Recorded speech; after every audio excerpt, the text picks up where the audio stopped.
ലോകമെമ്പാടുമുള്ള ഇൻ്റർനെറ്റ് പ്രേമികളുടെ പ്രിയപ്പെട്ട search engine ഭീമനായ Google ഉൾക്കൊള്ളുന്ന കാലിഫോർണിയ US ആസ്ഥാനമായ ലോകത്തിലെ ഏറ്റവും വലിയ ടെക്നോളജി കമ്പനികളിൽ 4ാം സ്ഥാനത്തുള്ള ആൽഫബറ്റ് ഇൻകോർപ്പറേറ്റഡ് എന്ന ആഗോള സ്ഥാപനത്തിൻ്റെ ചീഫ് എക്സിക്യൂട്ടീവ് ഓഫീസറാണ് തമിഴ്നാട് മധുരൈ സ്വദേശിയായ Sundar Pichai. Indian Institute of Technology ഖോരഗ്പൂരിൽ നിന്നും മെറ്റലർജിക്കൽ എഞ്ചിനീയറിംഗിൽ ഡിഗ്രി വിജയിച്ചു.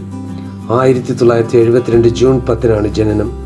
ഇന്ത്യൻ US ഇരട്ട പൗരത്വമുള്ള അദ്ദേഹം ഗൂഗിൾ സ്ഥാപകരായ ലോകത്തിലെ 8ഉം 9ഉം സ്ഥാനങ്ങളിൽ സമ്പന്നരായ സെർജി ബ്രിൻ, ലാറി പേജ് എന്നിവർ സ്ഥാനമൊഴിഞ്ഞതോടെ ഗൂഗിളിൻ്റെ CEO ആകുകയായിരുന്നു. ആൽഫബറ്റിൻ്റെ നെറ്റ് ഇൻകം 2019 $34.34 ബില്യൺ ആയിരുന്നു. ഗൂഗിൾ CEO ആയ സുന്ദർ പിച്ചൈയുടെ ആനുവൽ ബേസ് പേ $6,50,000 ആണ്. What is India digitalisation fund? ഇന്ത്യയിലെ ടെക്നോളജി മേഖലയിൽ അടുത്ത 5 മുതൽ 9 വർഷത്തിനിടയിൽ $10 ബില്യൺ, അതായത് 75,000 കോടി രൂപയുടെ നിക്ഷേപം നടത്തുമെന്ന് സുന്ദർ പിച്ചൈ പ്രഖ്യാപിച്ചിരിക്കുന്നു. ഇന്ത്യയുടെ ഡിജിറ്റൽ സാമ്പത്തിക മേഖലകളിൽ വളരെ ആത്മവിശ്വാസം പകരുന്ന തീരുമാനമാണിത്. വിവിധ കമ്പനികളിലെ നിക്ഷേപം, പ്രവർത്തന പങ്കാളിത്തം വർദ്ധിപ്പിക്കൽ, ഇൻഫ്രാസ്ട്രക്ചർ ഡെവലപ്മെൻറ്റ് എന്നിവയിൽ ഗൂഗിൾ മുതൽ മുടക്കുന്നു.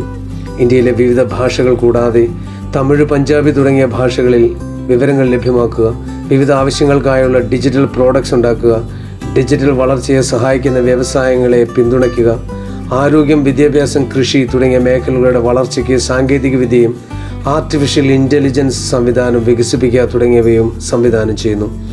സ്മോൾ സ്കെയിൽ ബിസിനസ് ചെയ്യുന്നവർക്ക് ഡിജിറ്റൽ സംവിധാനങ്ങൾ ഉപയോഗിക്കാൻ ബോധവൽക്കരണം ചെയ്യുന്ന പഠന പരമ്പരയും ആരംഭിക്കാൻ ഗൂഗിളും പ്രസാർ ഭാരതിയും തമ്മിൽ ധാരണയായിട്ടുണ്ട്. കൂടാതെ 22,000 CBSE സ്കൂളുകളിലെ 10 ലക്ഷം അധ്യാപകർക്ക് ഓൺലൈൻ പഠന രീതികളുമായി ബന്ധപ്പെട്ട പരിശീലനവും ഈ വർഷം ഗൂഗിളിൻ്റെ നേതൃത്വത്തിൽ ഒരുക്കുമെന്നും സുന്ദർ പിച്ചൈ പ്രഖ്യാപിച്ചിരിക്കുന്നു.